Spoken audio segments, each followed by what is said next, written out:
Olá, aqui Roseli Gimenez, no canal do YouTube do Instituto Legos, com o Cultura em Foco. Uns recadinhos, como sempre, você está por aí. Se ainda não se inscreveu, inscreva-se no canal, deixe o seu gostei, faça comentários, circule pelas redes, o Instituto Legos sempre apresentando coisas interessantes, textos diários no Instagram. Então, aproveitem. Qualquer coisa, entrem em contato pelo site do Instituto Legos. Então, desta vez eu vou comentar uma que foi porque não sei exatamente quando é que vocês estão assistindo a este vídeo, não é?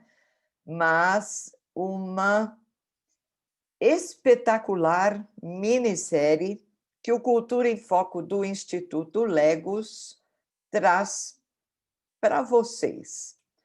Então, eu estou falando de O Gambito da Rainha, um nome estranho para leigos, mesmo para uma série, muita gente confundindo com o Gambito da Rainha, que aí seriam aquelas pernas finas, não é, que algumas pessoas têm, mas o Gambito da Rainha é um termo bastante conhecido para quem é da área do xadrez.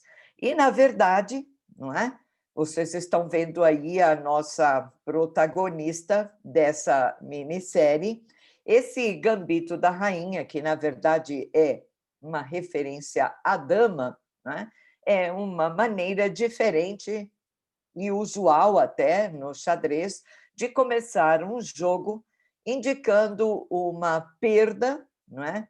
Um sacrifício, para que depois haja alguma vantagem com essa jogada.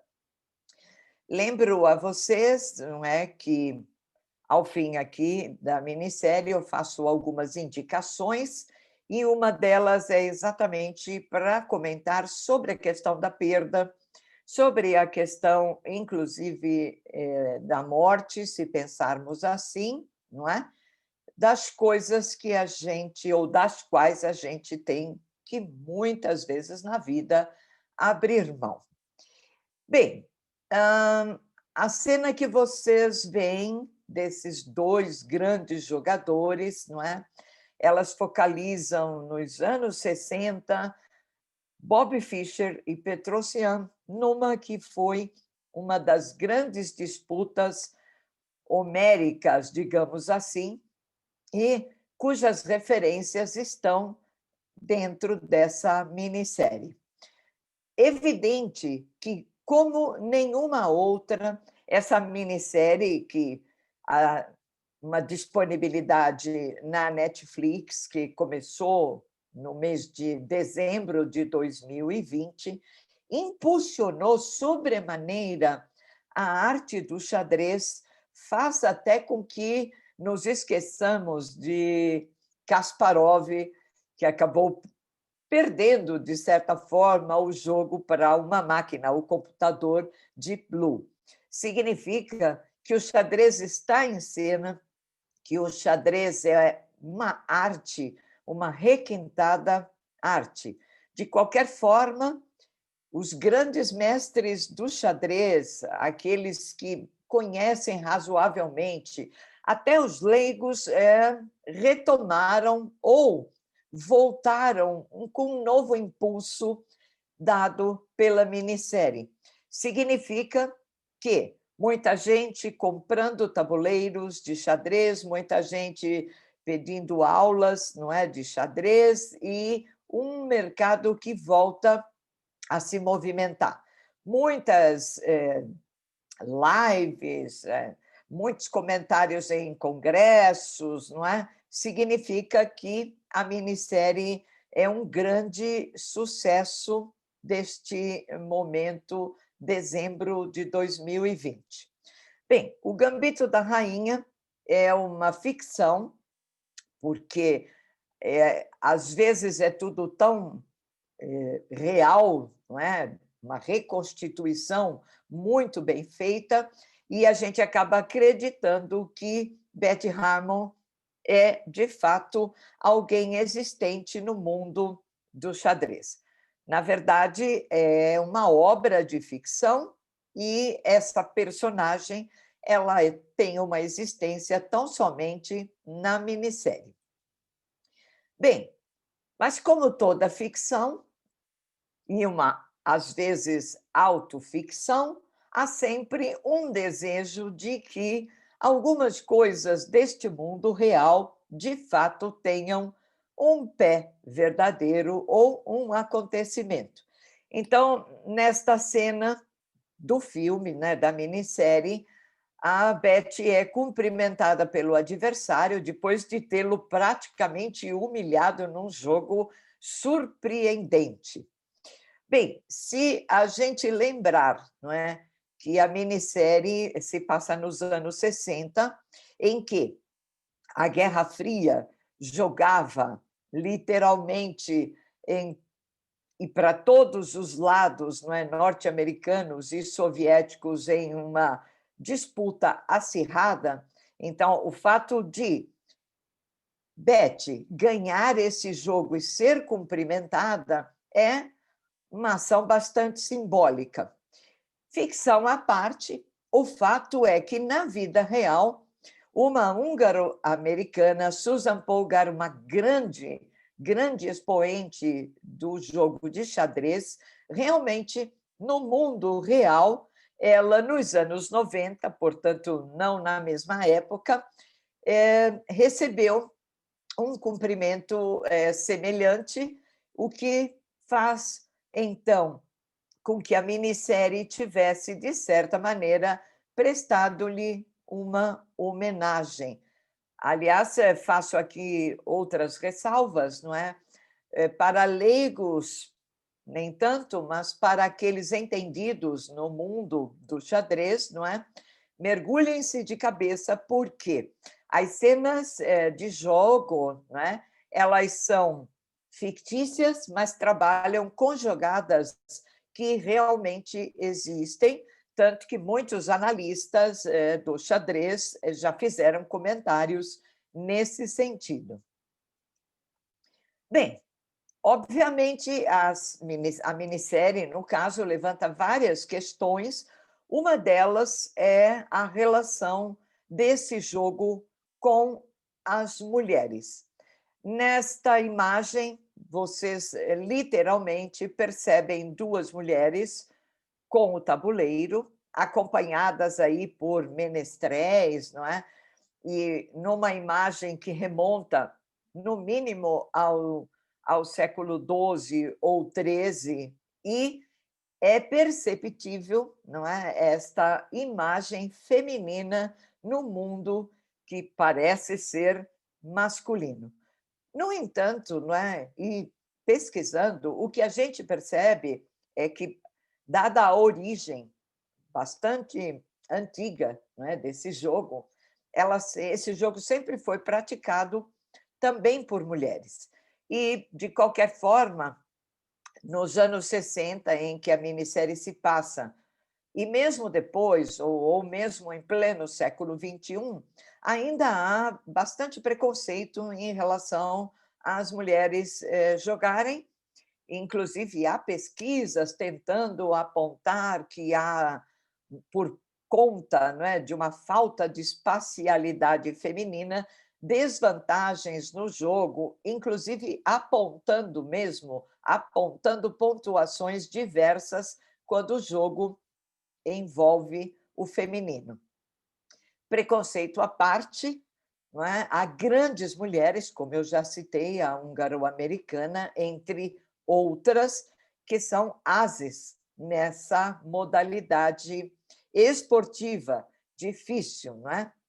Enfim, na minissérie há uma predileção pelo crescimento dessa mulher, não é? Num momento em que se acreditava que as mulheres teriam pouco acesso ao jogo de xadrez. No entanto, a nossa protagonista vence todos os adversários, homens principalmente, algo que para o mundo real dos anos 60 parece um tanto incompreensível. Bem, a minissérie, escrita, dirigida por Scott Frank e Alan Scott, é uma, digamos, uma adaptação, mas uma adaptação bastante fiel do romance de 1983 de Walter Tevis, The Queen's Gambit. E por isso que eu disse que literalmente é o gambito da rainha. Mas, tanto no romance quanto na minissérie, Beth Harmon, a protagonista, ela sempre se sai vitoriosa, e isso lhe dá, não é? Se vocês assistirem, perceberão o que eu estou dizendo. Isso lhe dá uma segurança, um sentido amoroso, algo que a faz, né, de certa forma, mergulhar neste mundo xadrez, né, dos cavaleiros, dos peões, das torres e de todos estes elementos simbólicos.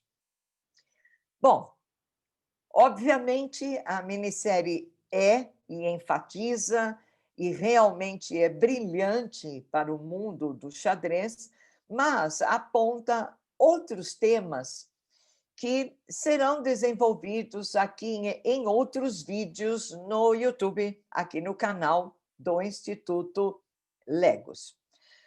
Vejam bem, ao assistir a minissérie, outras coisas, embora pouco desenvolvidas, chamam, obviamente, a nossa atenção, e como eu disse, esta não é uma personagem real, não é? Ela existe na ficção do romance, na ficção da minissérie. De qualquer maneira, é interessante a revelação de Beth Harmon, que tem uma infância conturbada, muito difícil, causada pela morte da mãe, o que a leva a um orfanato rigoroso, e justamente nesse orfanato, para que fiquem calmas, as crianças recebem, antes de dormir, calmantes. Inclusive, uma das amigas de Betty a aconselha, não é, a tomar os calmantes, porque, a princípio, ela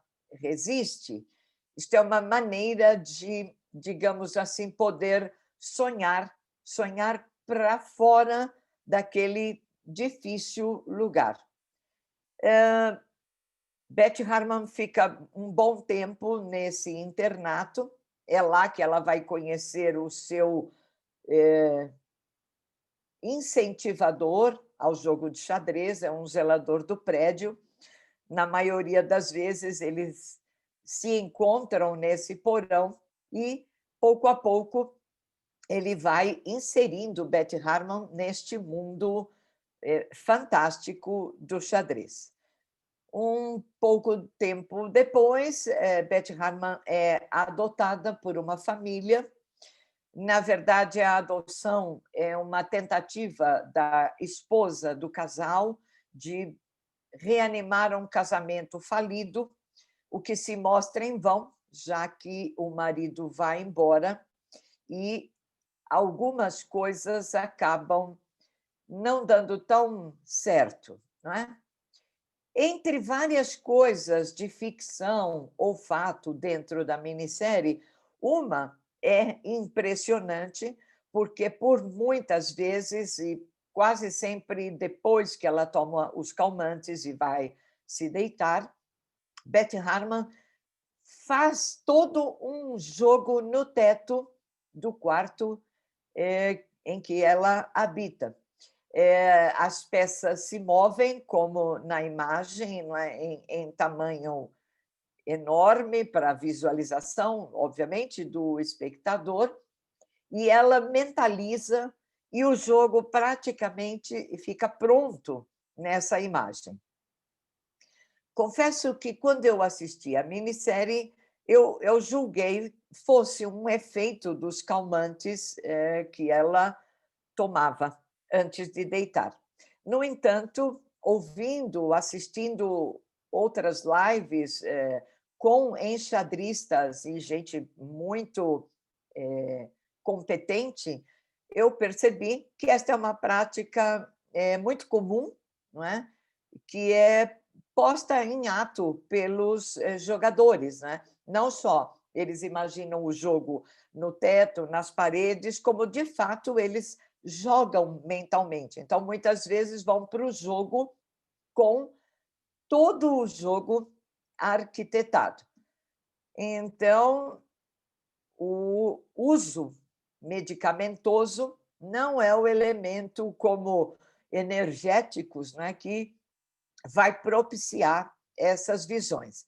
Em todo caso, isso é muito forte na minissérie, o que vai levar-nos também a elaborar outros vídeos comentando a questão medicamentosa, as alucinações, as patologias que daí derivam.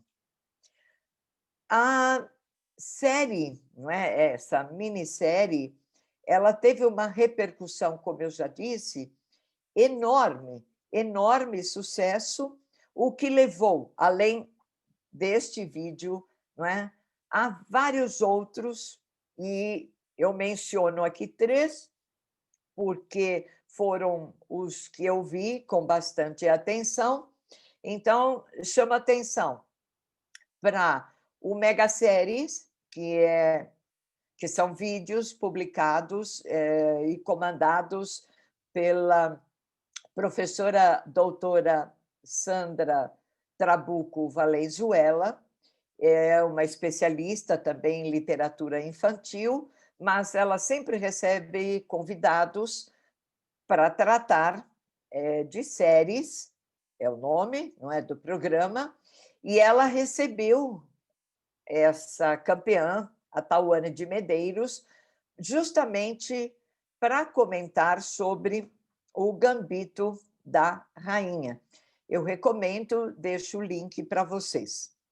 Outro que é também um enxadrista, embora não profissional, mas que conhece bastante o jogo, o psicanalista Christian Dunker, no seu programa, também aqui no YouTube, Desejo em Cena, ele faz uma análise dessa minissérie, como eu já comentei aqui, chamando a atenção para a questão da perda, como no xadrez e na vida, as perdas são necessárias e, por conta da aceitação dessas perdas, é possível um crescimento.